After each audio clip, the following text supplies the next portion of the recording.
right now with the Mexico, Missouri plant for Chomps and Western Smokehouse. Yeah, so we are putting the finishing touches on everything related to construction. So really just buttoning it up. Pretty much all the equipment has arrived, and so we are just finishing touches. So we are running non-saleable product right next week for trial, and then would have anticipate running USDA inspected product within 2 weeks. Okay. Take me through a little bit of the process of getting this Mexico facility up and running and how it all came together. I remember seeing September 2024 you had it, but I know you were working with a building that was already there too. So kind of take me through that process.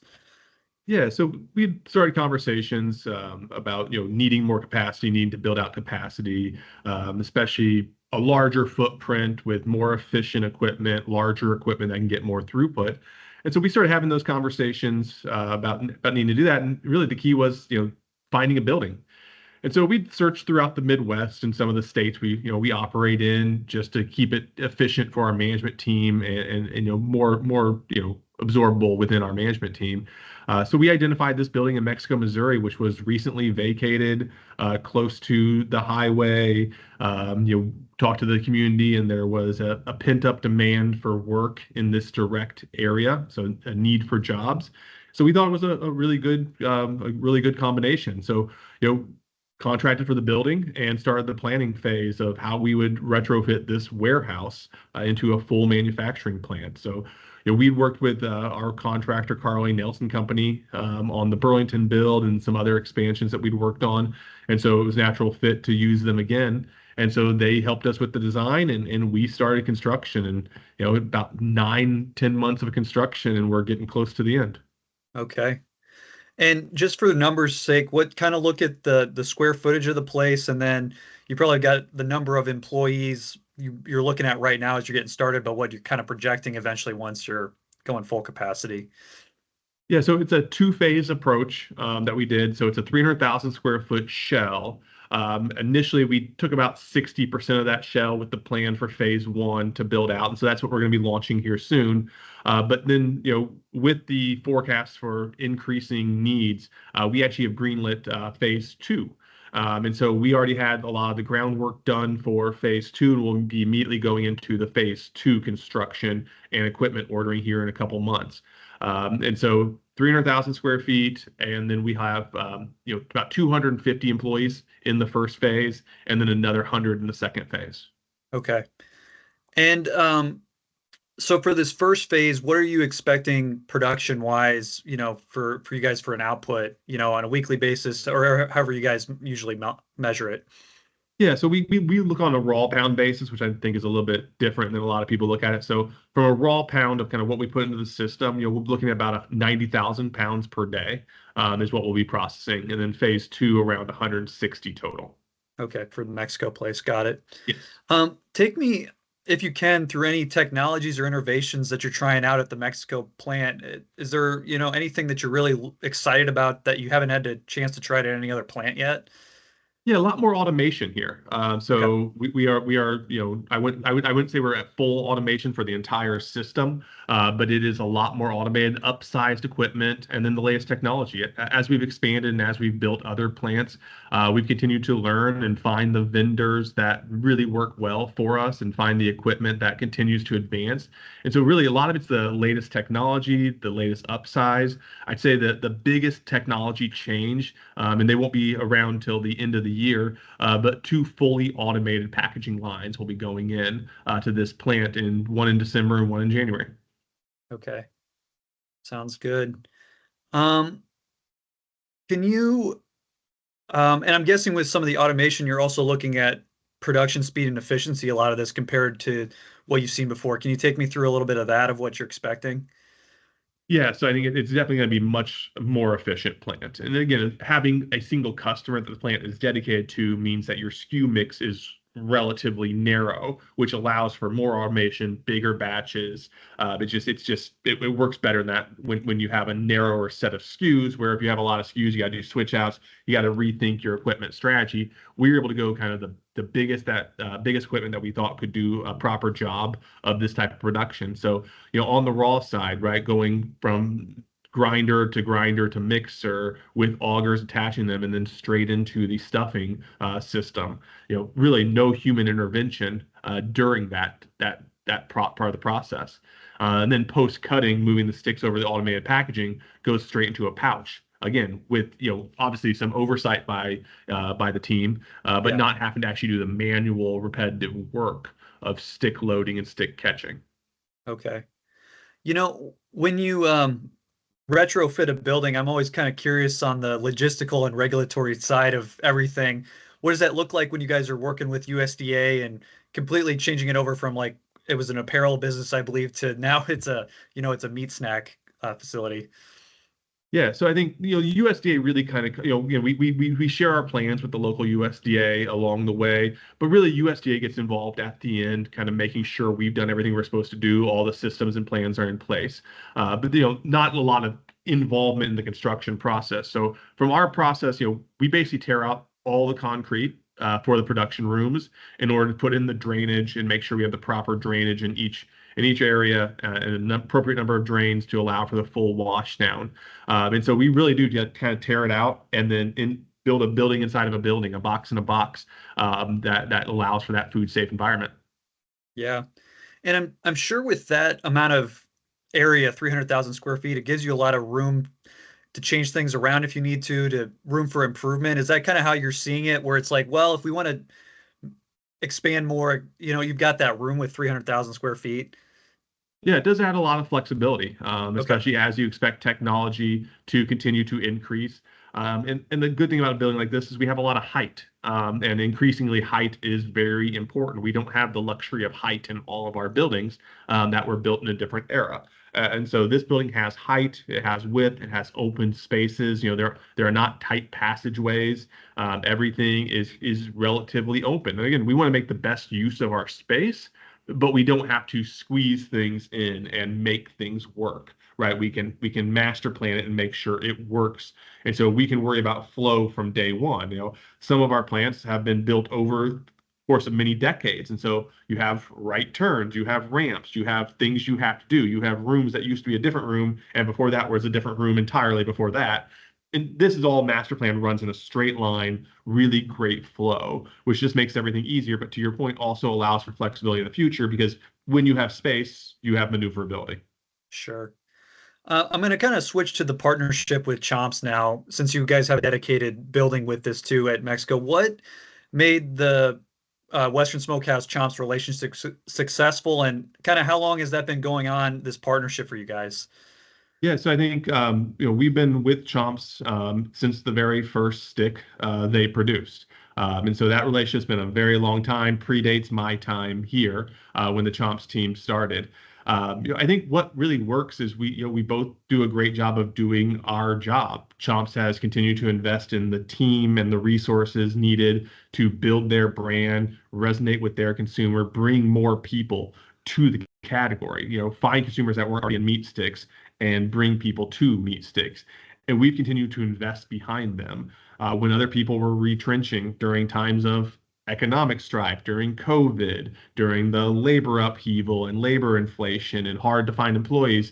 We continue to invest in this industry and invest behind our customers. And so we've always put our money behind this industry to allow our customers to grow. And our customers have responded by growing their business and winning in the market. So I think we just both do what we do best and we focus on doing what we do best. My next question was kind of about that. How with this bigger plan of 300,000 square feet, are you able to manage, production forecasting and kind of the demand that Chomps is going to have? Because obviously they've grown just like you guys pretty significantly the last few years. Yeah, I mean, I think again, we are here, and we do one thing in this plant.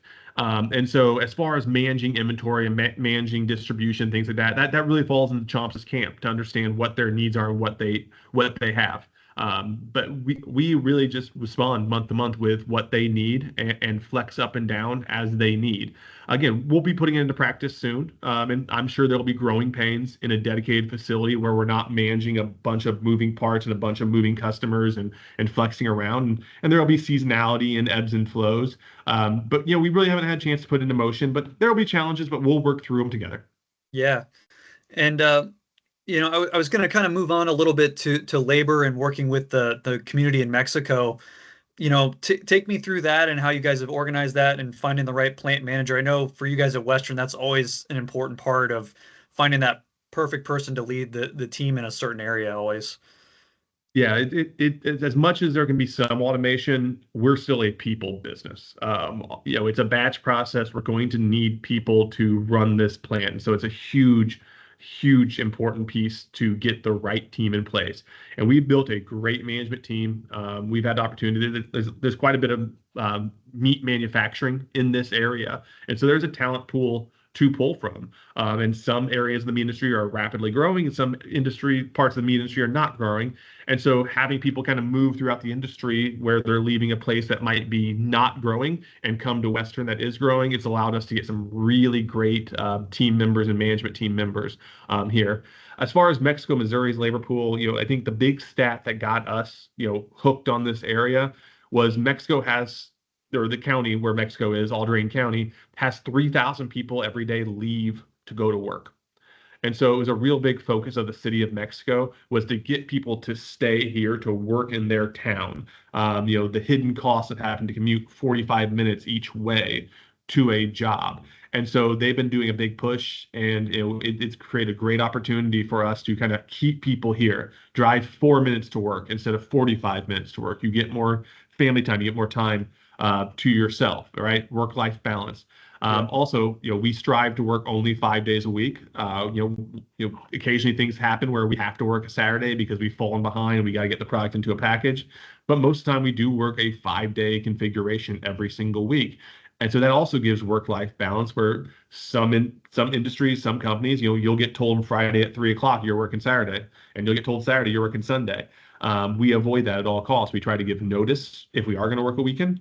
And so we are very careful about that. And so that allows us to, really get a lot of good people that are looking for both a good career that's growing in a growing company, but also a work-life balance where your time is respected.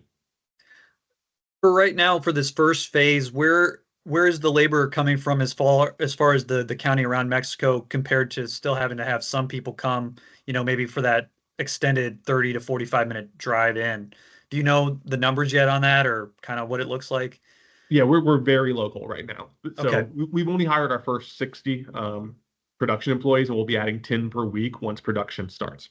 Okay. So So we'll then, work out the kinks of the equipment first, and then we'll start bringing people in very quickly.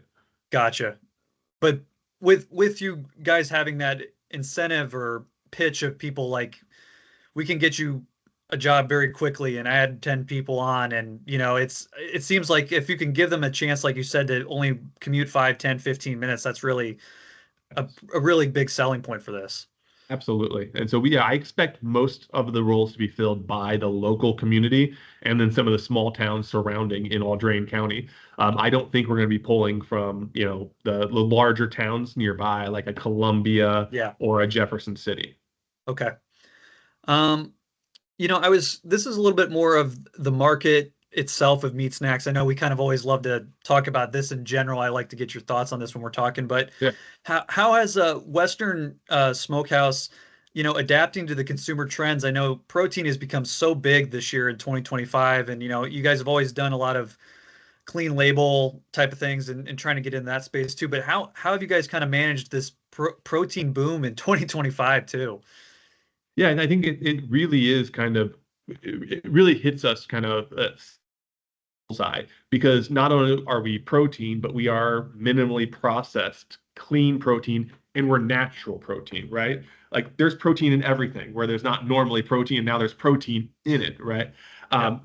We are protein. Like what we do is protein. So we don't have to add things and do things. We don't have to do chemistry to figure out protein. Our products are just protein. So it is nutrient dense, especially when you think about the GLP-1 and those trends. And so people are trying to get nutrient dense food. They can read our label. They don't have to read our label. They know what they're getting with a meat stick. They don't necessarily know in some of these things that add protein with a complex listing of ingredients. They don't know what's in their food. Ours, very clear what's in their food. It's meat with some seasonings. Gotcha. I'm just gonna do a few questions kind of about background here, Yeah. Matt, and kind of just focus on yourself a little bit and kind of the relationships with Chomps. It's not as much numbers or details, but what was kind of like in a specific moment that you realized Western Smokehouse was going to need a Chomps only facility for the business to kind of grow? I think it all just came from the data, right? We knew Okay. how fast Chomps was growing, and yet they still hadn't been able to hit all their outlets. And when they went into a new retailer, they would sell out, and turns were always higher than they thought. Velocity was higher than they thought. And so they weren't able to service these customers. And we knew they were always just holding back because they didn't know if they had capacity. And there's parts of the industry like convenience stores and other areas where they haven't been able to grow into because they don't have the volume. And so, again, the data really told the story of Chomps just still is not allowed to reach its full potential because they had not had enough capacity to grow. And so that really kind of made the no-brainer for us that this customer can support a large plant build because they've never been just able to go out and sell whatever they wanted to sell. Yeah. And And for something that I'm sure a lot of people in the public or retail buyers might be interested in is what do they not understand what goes into doing a meat snack like this for, I mean, a normal product for Chomps, when you guys do this at scale, take me through that a little bit and what people should know a little bit more about it. I guess I'm not understanding the. Yeah, I mean, it's more of just kind of having some transparency about like what you guys do, Matt. And I know you guys are good about giving tours and everything like that, but what would be something that people might not, understand about that meat stick hitting their, place at Trader Joe's or Whole Foods? Like, is there something that they should know about you guys a little more? Yeah, I'd say it's a complex supply chain, as with a lot of manufacturing, right? The grass-fed beef coming from Australia and New Zealand, having to be on a boat over here. But really, what they should know is it truly is a minimally processed product, right? We are not doing a lot to adulterate it. We're not putting any fillers in. Our meat sticks, pretty much for all of our customers, are extremely clean label, and we don't put anything special in there. There is no special chemistry other than what occurs in a cooking process. And so it really is a good, natural, clean snack. And then that's what the consumer is attracted to, not having confusion about what they are putting in their bodies. And again, there's no massive secrets in these plants, right? It's hard to do things Yeah. at scale. It's hard to build plants. It's really challenging to manage a lot of people, and bringing all those parts together is a challenge. But overall, we're just giving a natural product over to the consumer. And then Chomps has designed their product to hit the consumer's tastes and their needs. Yeah. And for you guys at Western, I'm trying to remember, you guys import some stuff from New Zealand, Australia, like you said, but what's the percentage of US based meat that you guys are working with too? Kind of break that down for me. Yeah, so I think most of what we do is going to be international grass-fed beef.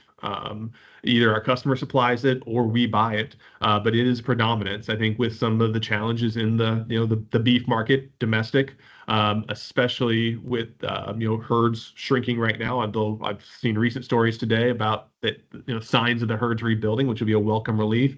Right now, we are really kind of moved toward international beef. Of course, we do quite a bit on the chicken side, and that's all domestic. The turkey side is domestic, and the pork side is domestic. But majority of what we do is grass-fed beef and is international. Okay. Just a couple questions about yourself, a little bit of your leadership. I'm always amazed of how you navigate everything that's going on at Western Smokehouse because you guys are expanding all the time. How do you balance it? That's you every time I check in with you, it's usually once a year. We're adding on new stuff. How do you balance this with so much going on all the time? What it is it's really a great team. And our model, and I know we've discussed this before, is Yeah. bringing the meat families together. And so bringing companies together that have meat legacy. And so we have a deep bench of people with a lot of meat science knowledge, a lot of meat snack knowledge. Been in this industry. We have people been in the industry for decades, which is odd in that they've been doing meat snacks for decades, but they've been doing meat snacks for decades. And so we have this great knowledge base. And so it allows me to, think about what's next constantly because I have, Doug Hankus, running some of these projects and leading this team on a day-to-day basis. I have Brad Taraski from Taraski family helping to run these projects and also lead the company, find the next technology of equipment. And so because of their, they were born into this industry, I'm able to lean on them greatly. And because we brought these families together, it just creates such a strong team. And so it allows me to free up to really think about what's next. How do we drive the right culture of this organization? What do we need to build in next? Where's the industry going next? And so without this team and these families that have joined together, we would not be anywhere close to where we are. So it's not a Matt led thing. And luckily I Yeah. was here to create this. It really was like it was a good idea to bring these people together, and it was an even better idea than we thought it was. And so it's these meat legacy families that drive this company, and they don't get to be on these interviews like I do, but they are the driving force, and they are the reason we are successful. No, and they're always super interesting to talk to though then because then I can get really into the meat science Yes. background of it on and it's fascinating and to see what they have. So with you looking at a lot of the long-term stuff or the big picture stuff sometimes, uh, what kind of habits and routines do you work with for yourself in order to stay focused on the business, when it's rapidly changing so much? I think overall, I stay close to the industry and I'm talking to a lot of people. So I'm talking to the customers, I'm looking at the data, I'm talking to the teams locally, what they're seeing, going into grocery stores and just looking at what's moving, where are things going, and crossing categories. What are the trends in other categories? Yeah. It's just being hyper aware of the food industry and the overall trends.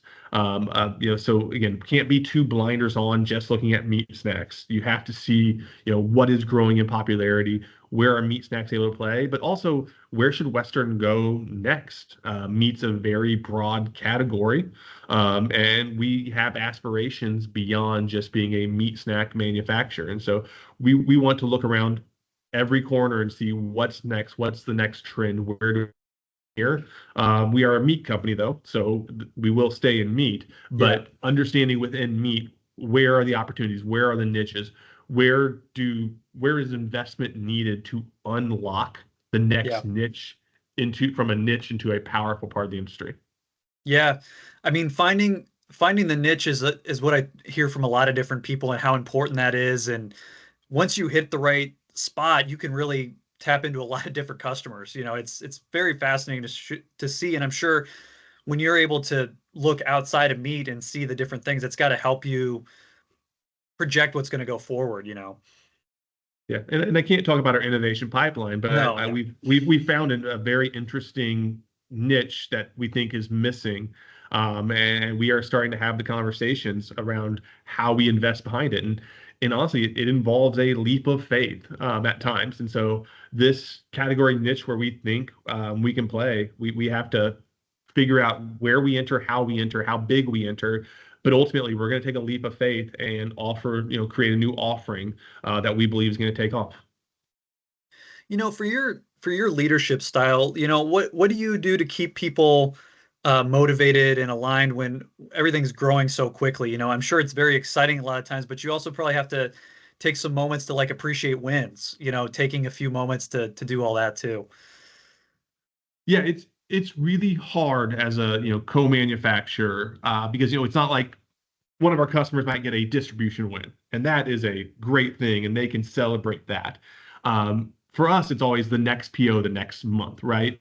And again, this is not a complaint, but our customers expect us to be perfect, and so we're either perfect or we fail.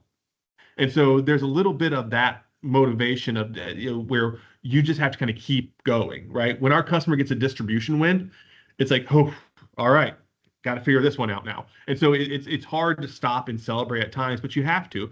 But I think the biggest focus we have at Western is we are growing, we are successful. We need everyone to feel that growth, feel that success, and we need to make sure they're participating in the success. And so, there are benefits that come from a rapidly growing company that goes along with the stress of a rapidly growing company. And so you have to make sure that the team isn't just feeling the stress portion and not reaping the rewards.